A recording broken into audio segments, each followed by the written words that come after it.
Hey guys, welcome back to today's video. Today is Thursday, October 30th, 2025, and today we are going to be talking about the state of Ohio and a brand new congressional map that's set to take place in the 2026 midterms and last until the necessary redraw at the end of the decade by the Republican Party. The Republicans in the Ohio State Legislature put forth a map at the 11th hour last evening that was a compromise map for the Democratic Party across the state here, ultimately declaring that the congressional boundaries that we expected to be overwhelmingly more lopsided in favor of the GOP actually gave Democrats an opportunity to maintain the number of seats that they hold on today in this state. Now, it's a decision that comes at a time where the Democrats floated a possibility of a ballot box battle, as put here at statenews.org. But more, honestly speaking, what it was setting up for was a gerrymandering fight that the constituents of Ohio would have to make a decision on whether or not they wanted a Republican gerrymander or a Democratic gerrymander. And the way that this would have happened is that, let's say the Republicans passed forth a map that was overwhelming in favor of the GOP. The Democrats could have gathered 250,000 signatures across the state, and given that Kamala Harris got about 2.5 million votes in Ohio in the last election, it wouldn't be impossible to find. But the Democrats here could have gotten roughly a tenth of what Kamala Harris got in terms of vote share with signatures. That what it would have done was forced a ballot referendum on the newly passed map, preventing its implementation. And so Democrats initially said, okay, why don't we do that? But then it came into question, what is the involvement of the Ohio State Supreme Court? How are they going to rule on the constitutionality of this map, whether or not that voters can actually make this decision? And also as well, if it is something that goes back to the state legislature, the Ohio Supreme Court, which is significantly more conservative today, could end up finding itself with the lopsided map even more in favor of the Republican Party than what presently exists. So the Republicans came to the Democrats, which, if the Democrats sign on to this congressional map, it does not have to, it won't go to a ballot referendum. It won't cause all this controversy, thinking about the 2026 cycle, thinking about the 2028 cycle. What this map essentially does is nullify any type of Democratic argument around redrawing and changing the map that the Republican Party put forth. And so, thinking about what Democrats are likely going to have to navigate now, we are going to have to see whether or not they are able to maintain the number of seats that they currently have, but this map certainly makes it possible. I talked to you earlier on about how the Republicans wanted to do a very intentional targeting, and they actually told this to the Democrats last evening when they presented the new congressional map. They said, here's an alternative, a 13-2 map across the state that would ensure 13 safe Republican seats. And what it essentially would have done was taken Marcy Kaptur's district up here, which is already on its, edge of voting for the GOP, and then they would have taken these two non-safe Democratic districts and made them safe for the Republican Party. And ultimately, the map would look like this. Democrats would suffer 3 losses out of Ohio alone, and across the state, Democrats would have no more than 2 seats in the GOP-held and controlled state of Ohio. But of course, Democrats could have contested it. It could have gotten to a ballot referendum, but there was still a possibility that the Ohio Supreme Court, which is overwhelmingly conservative, you can see especially some of these recent appointments, 2021, 2024, 2025, a lot of these new appointments from Governor Mike DeWine came into Ohio and actually moved this court's partisanship overwhelmingly to the right. It actually used to be about equal here, not in terms of Democratic and Republican representation, but on the votes for redistricting. You often found that there were some conservatives willing in the Ohio Supreme Court to throw out GOP gerrymanders across the state. Now, you will not find that to be the case. So Democrats might have been able to successfully hold it off for a year, but the Republicans would have had full control over it after that, and then ultimately nothing really would have changed except for the fact that Republicans would have certainly advanced their seats. So to nullify that, the Democrats and Republicans are now working hand in hand, obviously not because Republicans want to, but because they have to maintain this congressional map here. And it doesn't, change the way that the map is going to be implemented. It's going to be implemented in 2026. It's not going to be delayed, and it certainly doesn't change the way that both parties are going to be vying for seats here. These seats have become more conservative, but we can actually take a look at how some of these, districts have changed. Thinking about 2020 numbers, thinking about 2024 numbers, you have to think about it from a perspective on the Democratic side. If they are wrapping to 2020, or not wrapping, but if they are reeling in the Biden 2020 numbers, if they're reeling in the, even in some cases, right, Hillary Clinton 2016 numbers, who had shockingly strong numbers in some of these congressional districts, you will find that it actually puts it well within the reach for the Democratic Party, even as Republicans drew this map to make it so it would be normally out of reach. In 2024, it's not tremendous. Congressional District 1 is the one currently held by Marcy Kaptur. We can actually refresh here and get back to the district so we can understand it a little bit more. Sorry, not Ohio's first, Ohio's ninth, which right now Marcy Kaptur won by 0.63%. They made this one the most conservative district. They drew it in a way that, took the 2024 numbers of Democrats winning it by roughly half a point and made it about 5 points further to the right on the congressional level. Donald Trump won this district. It's no shock that the Republicans, again, were the first to target this one in 2026. But it also doesn't make it impossible, right, for the Democrats to win it.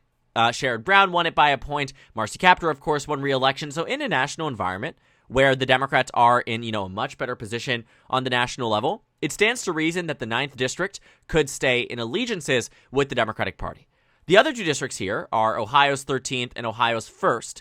The ones that, again, you saw changing in trajectory here. The Congressional District 1 went from Democrats plus 6.4 to Republicans plus 1.9. But in the last cycle, Landsman won this district by 9. That shift isn't enough to destroy him in this district. It isn't enough to make it a Republican district on the congressional level.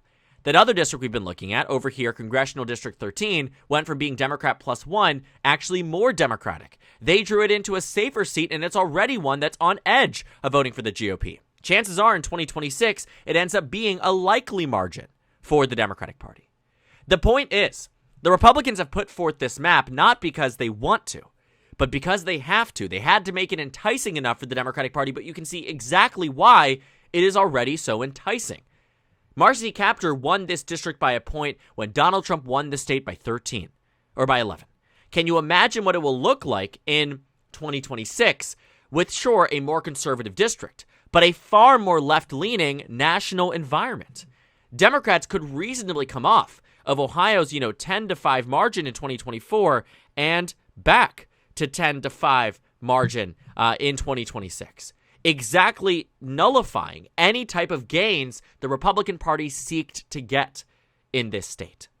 The one sleeper district here that I think has been quite surprising to see that the Republicans kept within somewhat of competitive territory, I think, is this Congressional District 10, which we'll find as we go around the state. Let me go ahead and find it right here, which the Republicans have a strong candidate, not MAGA, not extreme, a good person for the district. But keep in mind that this is a district, right, where Mike Turner won by 18 points in the last cycle. Donald Trump, however, on the presidential level, only won it by 5. This district is conservative, but for the right person. When it's Donald Trump, it's within 5. What if the national environment had been 5 points to the left? Yeah, Mike Turner would have still won, but what happens when he leaves office? The district hasn't become all that shored up. It's trending in a direction that's not that great for the GOP in 2026 and beyond, and chances are there will be an impact of that in the future. The congressional map here, and what my main takeaway is, the numbers here are not great for the Republican Party, and it really does threaten the fact that, this is a state that they were going to be overwhelmingly in a strong point, and then ultimately not. It says that, they were supposed to gain 2 or 3 seats. We saw Republicans across the state floating a 13-2 map, a 12-3 map. They promised the Republican constituents, we are going to draw these districts so overwhelmingly Republican, Democrats won't even have a chance. But now, not only do Democrats have a chance, they're probably likely to hold on to every single one of the districts that they have right now. We've been assuming across the board here that Ohio was going to give the Republicans, an undoubted significant number of seats. But that's not a guarantee, and it doesn't even look like it's close to happening. We were working under this assumption time and time again. If you watch my videos, Ohio's going to give the GOP 2 more seats. Ohio's going to give the GOP 3 more seats. We were saying it constantly, always, because that's what was said by the Ohio GOP. But it doesn't seem like it's something that's going to be happening, especially as the Redistricting Commission today is set to vote on it, and its implementation is set to come for the 2026 midterms through 2030. There will be no more court litigation. There will be no voting on it by the citizens in the state of Ohio. This map is set in stone. And yes, in a red wave, sure, these districts could find themselves, but that's a gamble that I think Democrats are willing to take, because what it essentially does here is shores up one of the Democratic districts and certainly does not move the 1st district away enough that Democrats should feel so concerned that they can't win it again. Marcy Kaptur, who already seems like she's on the edge of retirement as well, is the only Democrat who faces a real and vulnerable threat for 2026 in a substantive way, and chances are that if she runs for re-election, she could very well pull it off. Because in 2022, she won by 13 points.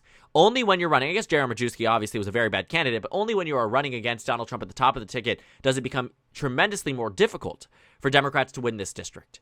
But it certainly is possible in 2026. And so that seems to be it. Ohio is a state that we've been waiting on for quite some time, with high expectations that Republicans would really hone in on their political capital and their political power in this state. But it doesn't look like that's happening. Both parties, Democrats and Republicans, have come to an agreement, and one that I do believe the Democrats stand to benefit more than the Republicans, given the partisanship of the state legislature, given the partisanship of the state, given the partisanship of the state Supreme Court. I mean, every direction you looked, we felt the Republicans were going to be undoubtedly gaining 2, maybe 3 seats in the state of Ohio. But that may no longer be the case.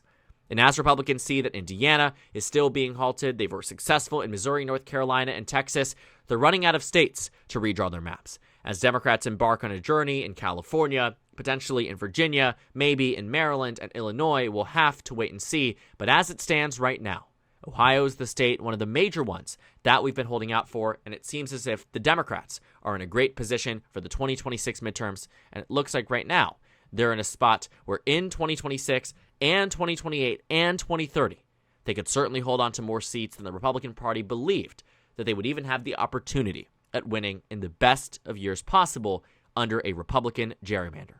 Because the Republican gerrymander just simply does not exist at this point, does not work for them at this point. And looking for what this map is going to do for Democrats, it's going to provide them an immense opportunity in 2026 to hold on to every single seat that they have right now, again nullifying any type of Republican gains out of a state that they have full and total control over in terms of partisan redistricting. So thank you guys so much for watching this video. Make sure to comment down suggestions below. Subscribe on the left if you haven't already, and check out the Instagram and Twitter. At the bottom left of the screen, there's also a Discord server for you to go ahead and join. On the screen, there's a video for you to watch, and then a playlist for my 2026 House election analysis videos. Again, thank you guys so much for watching, and I will see you all later today.